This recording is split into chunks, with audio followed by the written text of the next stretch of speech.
are Blondetourage on our way to see the movie Dream Scenario. Just so you know, I can't see a thing. It's a good thing I'm not driving. The lighting's terrible. Whatever. We did a trailer reaction to this, gosh, what was it, like 2 months ago? Yeah. Maybe? And it looked so good. We are huge Nicolas Cage fans, and it's getting a bit of a buzz, right? Yeah, it's got like 92% on Rotten Tomatoes right now. So Yeah. I'm very curious because it's listed as a comedy horror, and but I think it's going to be more psychological horror than like boo. I just remember Scary. that one scene in the trailer when he's charging forward. He's so awesome. He's great. So we will let you know what we think when we get out. See you in a bit. Bye.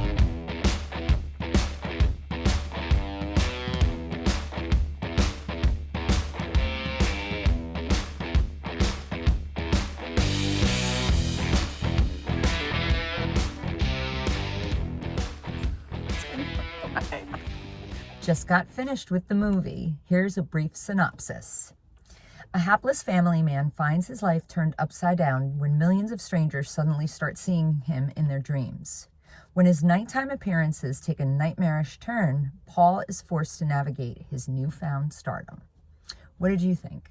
Well, first I'd like to say I understand that this was like satire and dark humor, but on the IMDb, it says nothing about a drama. And I think this movie is definitely more drama than horror or satire.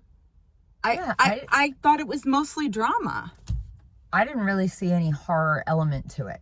There were a couple of brutal scenes. Yeah, there were. But There were some. that, and to me, doesn't make it a horror movie. yeah, I think they meant more psychologically horror, like Beau is Afraid. But then I would call it more of a thriller.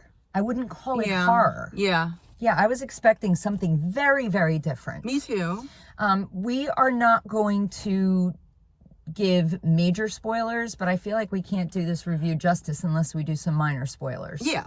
So, starting out in the beginning, Nicolas Cage plays Paul, who is, I don't know, he's kind of a sap. Yes, he's You know? he's a kind of a nerdy dad. He's He's a professor, and it's almost like he doesn't have anybody's respect. He doesn't have his students' respect. He doesn't have his wife's respect. Or his kids' respect. even the fact that not that this is. I'm all for anyone taking anyone's last name in a marriage, whatever, but the fact that he took his wife's last name in the marriage, I mean, it kind of shows that he's a little bit of a pushover. Yeah. And we start to know something is really off when his ex-girlfriend finds him at a theater. He and his wife were at a show, and this woman comes running up to him and says, "Oh my gosh, Paul, I've been wanting to reach out to you. I've been having dreams about you." And his poor Paul's wife is kind of like suspicious and stuff. Yeah. But she says, "Can we have coffee?" And she wants to talk about it. Her therapist recommended that they talk about it. When they meet for coffee and they start talking about it, you find out that he's not doing anything in her dream. Nothing remarkable. He's just there. Right. And not helping in any way, shape, or form. And you know what? The first dream is his daughter. daughter. Yeah. He's just kind of like raking leaves. It's in the trailer. He's raking leaves, and all of a sudden she starts lifting up out of the air and saying... He's doing nothing. Yeah, he was just doing nothing. Right. So then, all of a sudden, his boss, was it his boss or former boss? Or I think it was his boss.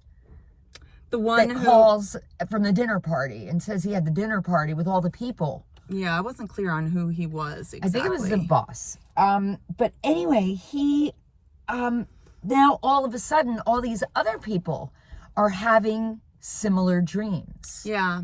So I was pretty captivated. The dream sequences were really cool. Yeah, like especially with the students, when they were showing all their dream sequences. And I loved how, like, almost you would see brief clips. I loved how it was filmed like that, because that's kind of what happens in dreams. Yes. You know, nothing really makes sense. And Right. you'll see a really quick clip or something. At one point, the film shifts, and it's when we meet the 𝐦𝐨𝐬𝐫𝐞 character and his assistant. And, you know, Angela, can I just say something first before we even go there? Yeah. Okay. The interesting metaphor that was brought up was when he's talking to his class about zebras and their stripes, and about how lions will attack if they see a head go up. Isn't that like kind of what he said in a nutshell? When they keep their heads down, they're camouflaged. So that's kind of like a metaphor for this movie. Yeah. He kind of got into this newfound fame of people dreaming about him. And which I just want to stop you right there and say, you never really find out why they're dreaming about him. And I'm sure that was done on purpose.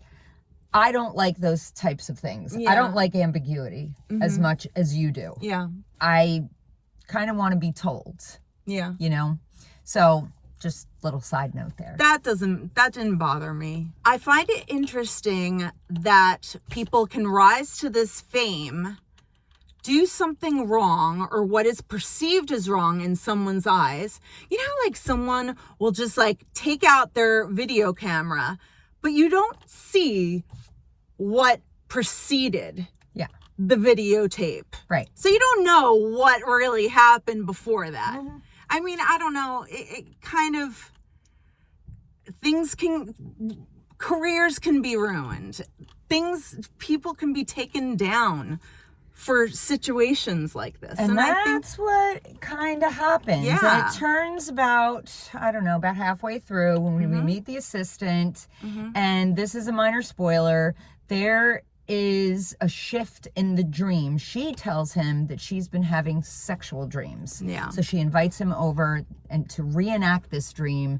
And then all of a sudden, from that point forward, the dreams have turned violent. Yeah, and not just violent, but like things that we can't even say and we would have to bleep out. Yeah. I mean, he does horrible things in these dreams.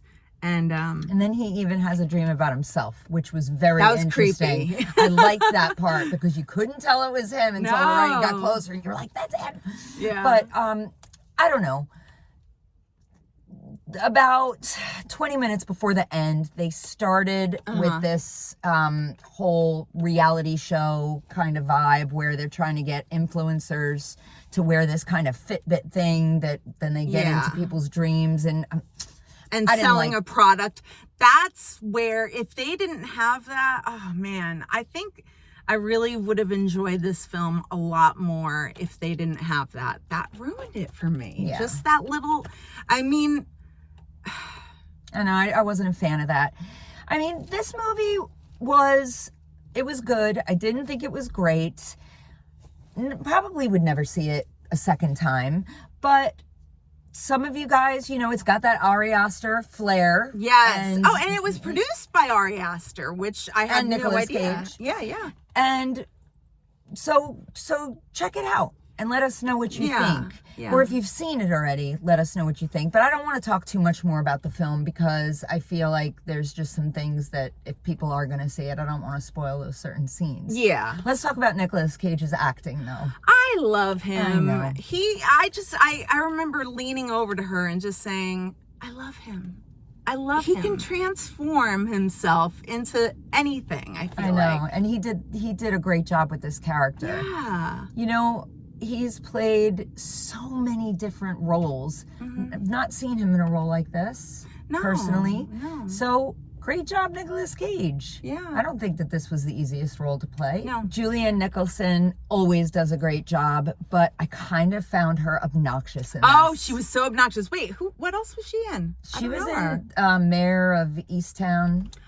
Oh, Kate Winslet. that's She was her? in that. Yeah. Okay. And we she just was saw her in also something else. She was in Blonde. I don't know, but she's great. But I hated her character. Yeah, it was obnoxious. Yeah. Yeah. And it was kind of crazy too with the kids, the ones who played the teenage daughters. They did a great job portraying that and how annoying it must be for, you know, one of your parents to suddenly become famous because of this. Yeah. Anyway, I liked it. Didn't love it. Same. I thought it was very entertaining. There was just that one little scenario with the Fitbit stuff that they should have left that out. Yeah, they really should have. There's no point. But I bet you sad. It was sad. It was very more sad than anything. You also talked about you noticed a lot of things rising and a lot of things falling in the background. And I was like, maybe that's a metaphor for what happened to him. You know, he rise to stardom and then just as quickly dropped. Yep. So I don't know if you guys have seen it and have seen any more metaphors in there. Let us know in the comments. Well, thank you so much for watching our review. Please remember to like and subscribe. See you soon.